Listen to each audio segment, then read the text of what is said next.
Welcome back to Body Transformation by Lee. I'm 11 weeks into my weight loss journey and I've lost 45 pounds. And this is Turkey Week. Thanksgiving's coming up. So, are you going to cheat on your diet? Are you going to slide just a little bit? Are you going to do a little bit more sweets, a little bit more food? What are you going to do? Well, what I'm going to do is I'm going to eat me some turkey. It's turkey day. I'm going to eat turkey. I might even eat me some ham. Not a lot, but just, a couple pieces of ham. I'll have me some salmon. I'll have me some sweet potato, asparagus, green beans, and broccoli. And there might be a couple other things that I'm not thinking about right now. My sister will bring stuff to the house, I'm sure. Some good stuff, because she knows what I'm trying to do, and she's proud of me and encouraging me, and she's losing weight as well. But, she's smaller than me and looks a hell of a lot better than me, and she doesn't have to lose as much as me. So if she loses 10 pounds, that's awesome, but I still got 100 to go.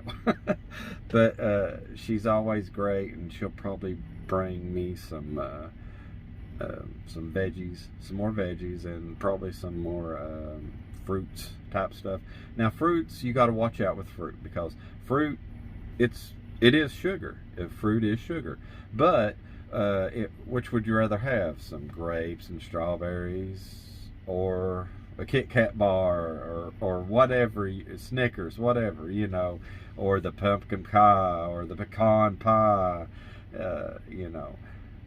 that's stuff that people think, sweets, and, but the alternative is real sweets. And yes, okay, if you're a bodybuilder and you're competing and you're getting ready for a competition, yeah, watch out for your fruits. But if you're just a regular person trying to lose weight, watch, maybe a cup full of fruit. It's keeping stuff in proportion. Because, that's one thing people don't understand. They'll say, man, I had a fruit smoothie every morning for breakfast, and a fruit smoothie, after I worked out, and, I'm eating good. And then all of a sudden they see they're not losing weight, or maybe they're even gaining weight. And it's just because you don't really realize the sugar in the fruit. If you go overboard, like I said, everything is about proportions. You eat what you like, or you won't stay on your diet. And diet is sort of a bad word. Diet, everybody has a diet. The diet is what goes in your mouth and in your belly. That is your diet. But it's almost became a bad word, like diet. Oh, I can only eat this on my diet, or this. No. You eat the food you enjoy. But whenever you're trying to lose weight, you look for food that you enjoy, that tastes good, that's also good for you. And, with me, breads, they really mess with me. I can't have breads. They make me bloated. They make me retain water. They make me gain weight. They're not good for me. But that's just it. Whenever I get my mind set on doing something, I'm 100,000% gonna do what I'm saying I'm gonna do. And some people are that way, and some people, they stumble. Now, it depends on what the whole grand scheme of things is. Like I said, I'm keeping up with what I'm eating. I'm using the app MyFitnessPal. You can write down on paper what you're doing. It's just that way I can keep up with what I'm doing through the day. And sometimes it's like, oh man, it's 3 p.m. and I haven't ate enough. Because sometimes you do get busy at work. Sometimes you're not paying attention and you're feeling full. But the thing is, whenever you start this, you need to set up your own schedule. And like with me, I try to get everything done by 6 o'clock. I'm not going to eat after that. So the fasting part is pretty simple for me, because if I don't eat after 6 o'clock, and I might not eat again until 8 or 9 o'clock the next morning because I'm going to sleep a certain amount of time, and I'm going to be full, and I'm going to be drinking my fluids. I'm going to be drinking lots of water, and that's it. A lot of times people eat because they're bored. Oh, how many times have you went to the refrigerator and opened it up just to see what's in there? And that's what you're going to be doing, and that's what's going to happen because, like I said, Thanksgiving's this week.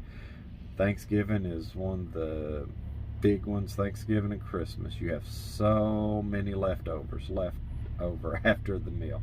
So me and my wife are taking care of our family. My parents and her parents have both passed away, so it's our responsibility to take care of stuff now. But hey, we let our kids take whatever food they want with them. We had 5 children, and now we have 1 grandbaby, and so now, hey, if they want food, they can take it with them because I'm on the road. My wife is home with a couple of our kids, and they're not going to eat as much as whenever we were 7 people in the house at all times, 3 of them being growing boys, and then me. Of course I would eat, but and they took after their dad. But you don't have to have as much food around, so I let them have it. I'll take some with me on the road whenever I get back out, but I keep the healthy choices around me, and so they want to take all the pies, all the cakes, whatever sweets we have, I'm going to let them have it. And hopefully I can go against the grain, and instead of gaining weight during the holidays, I can say, hey, I lost 10 pounds during Thanksgiving and Christmas, or 20, or whatever it's going to end up being. I would really, really love to lose 25 more pounds. That would be awesome before the new year. I mean, maybe that's my goal. I mean, let's see. I could probably pull that off. It would really be nice to be under 300 pounds before my birthday in January. So I guess that would be another goal. So I'm 331 pounds now. I've lost 45 pounds since I've started 11 weeks ago. And, hey, that's it. You set goals. You do your best to hit that goal. If you don't hit that goal, it's okay. It's not the end of the world. I mean, your body changes. It gets used to what you're doing. And so that's the reason I change up what I'm eating. I don't eat the same thing every single day. I change it up what best I can. I mean, I do got a little refrigerator in this truck. So, like this week I got steak, and I got chicken, and I got green beans, and I got broccoli. And so I'll switch stuff up. If I run out of the food I've prepped, then I always got my backup. I got my extra virgin olive oil with garlic tuna in the can. So I got that as always a backup of a protein source.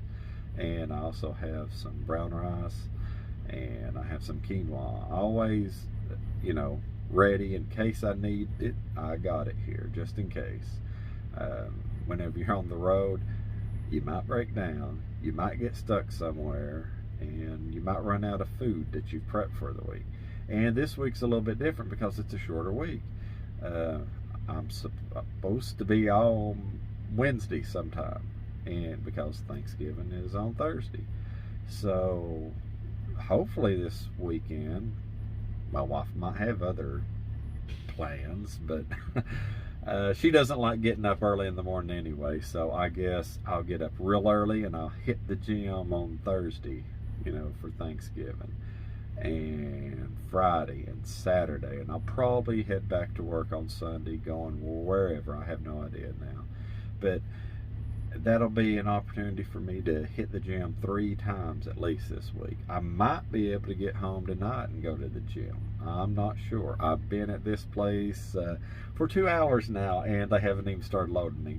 That's awesome. I'm 400 and something miles away from the house right now, and it went from, hey, I can get home before my daughter gets out of school, to, well, maybe I'll get home before it gets dark, to, well, yeah, it's going to be dark, but how late's it going to be? Can I still make it to the gym? And, because when you get home, you want to be able to spend some time with your family before they go to bed. I mean, I do have 11 hours and 28 minutes left on my shift today, if needed, which I don't want it to take that long, but if it does take that long, I can, more than likely, I'll make it home tonight. So I could either hit the gym tonight or in the morning. It would probably be better if I could do it tonight, then take my shower and then head on into work and go wherever the heck they got me going. And that's just part of it. Sometimes you know everything in advance, and sometimes you just, it's holiday week, and not exactly sure what you're going to do. And even if you're at the same job and you're home every single night, things do change. Work can get stressful. People don't show up. People don't do their job. You have to do their job as well. More stuff gets put on you because people are not responsible, and that's part of it. And hopefully you're at a job that actually compensates you for doing extra stuff. My job does, and I really appreciate them. It's one of those things, I'm one of these people, I guess I'm old-fashioned. I'm like, no matter where I work at, whenever I leave there, because you will always leave somewhere. You'll either quit, you'll get fired, you'll retire, which is part of quitting, or you'll die. You will not stay where you're working forever. But what will you do while you're there?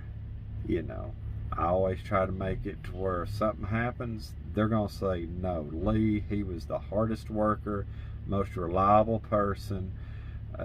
He always went above and beyond anything we asked him to do. Always surprising us on his service and his attitude and what the customers have to say whenever they interact with them. And in doing that, I get raises, I get bonuses. Now, some guys don't get bonuses as much as me, and that happens. I mean, everybody that puts in the work should get the bonuses, I believe. But if there's somebody that doesn't want to put in the hard work, see, everything ties in together. I'm trying to lose weight. I got to put in the hard work. I got to do good at my job so I can make more money to support my family, so I can give them a better future. And then whenever I retire, I'll have this big, huge nest egg, hopefully, that as long as the government doesn't take more than what it does right now, it should last a while. And then whenever I die, my kids will get that, and then they can use that money to better their lives and better my grandchildren's lives. It keeps going and keeps going. I'm a Christian, and so one of the things of being a Christian is you do need to leave your children an inheritance. Now, the inheritance, everybody thinks about the money part, and that is part of it. You need to be able to enrich your children and your children's lives by what you leave them. You don't leave your kids debt. You pay off your debts.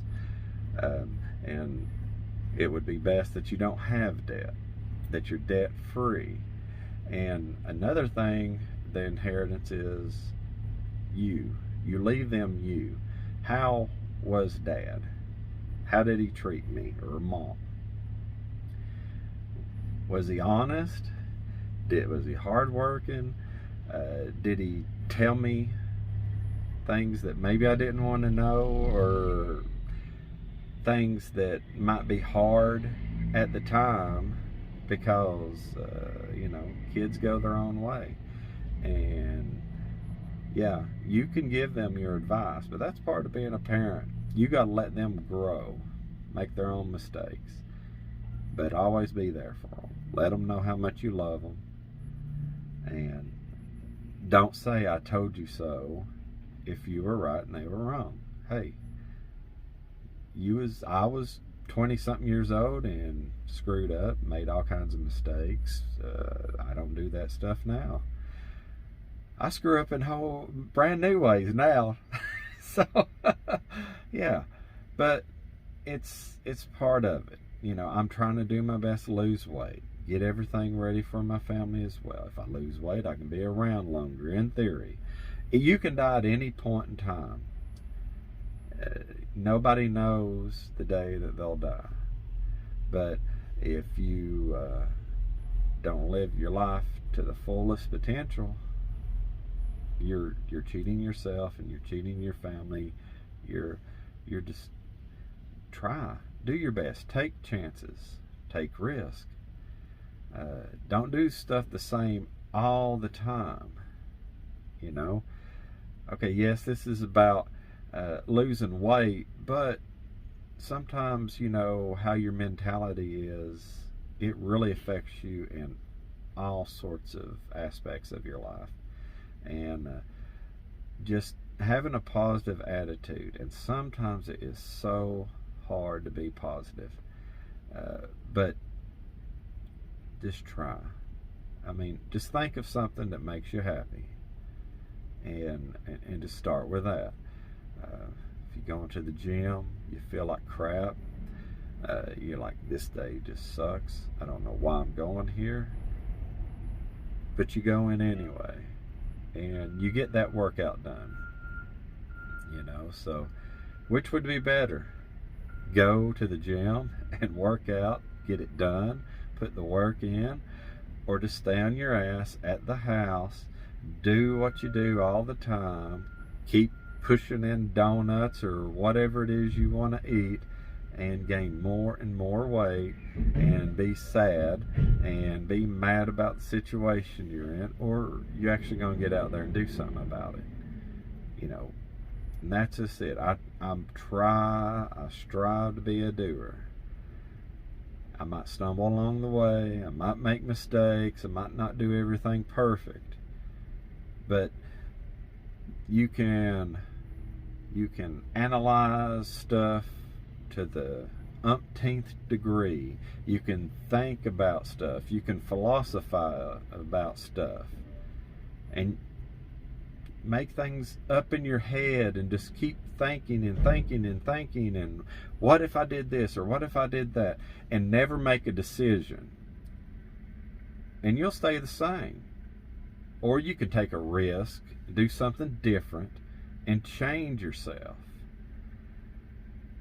I'd rather make a decision and fail, and then make another decision and fail, and make another decision and fail, and make another decision and fail, and then make the decision and succeed, and then make another decision and succeed. I would rather make mistakes, but I did it my way. And if I made a mistake, I own that mistake.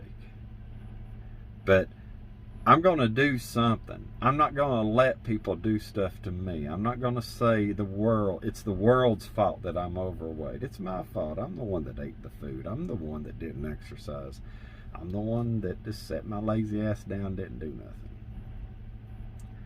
And, you know, maybe that's because of the age I am. I'm 47, about to be 48.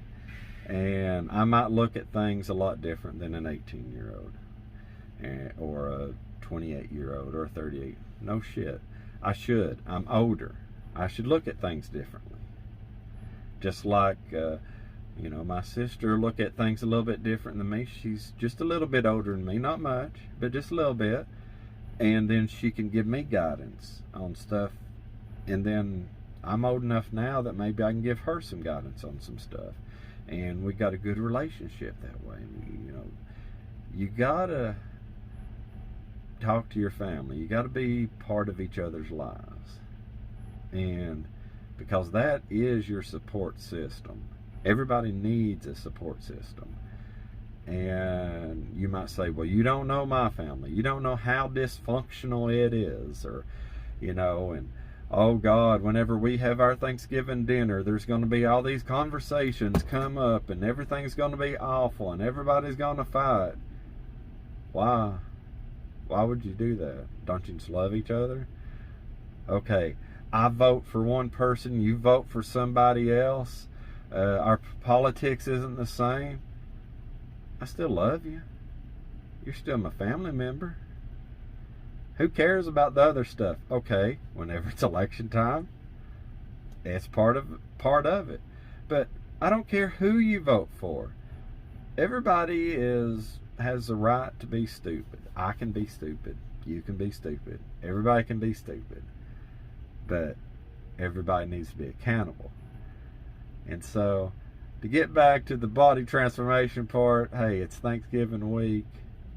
Do the best that you can do. Get out to the gym. Work out. Be with your family. Love on them. Hug on them. You never know how long you're going to be here. You never know how long they're going to be here. It might be the last time you see somebody. So, don't argue with them. Don't yell at them. Just, no matter what, just, hey, go hug them. Tell them you love them. Have fun. Watch football if that's your thing. There'll be a few football games on. Or play cards or board games or something together. Have fun. Go out and play horseshoes or cornhole or whatever your thing is. When I was growing up, we had lawn darts. They sort of illegal. Those are illegal now, so you can't do that. But you might find them somewhere at a yard sale, and just be careful. But do the best you can do. Don't get down on yourself so much. It's been Body Transformation by Lee. Happy Thanksgiving.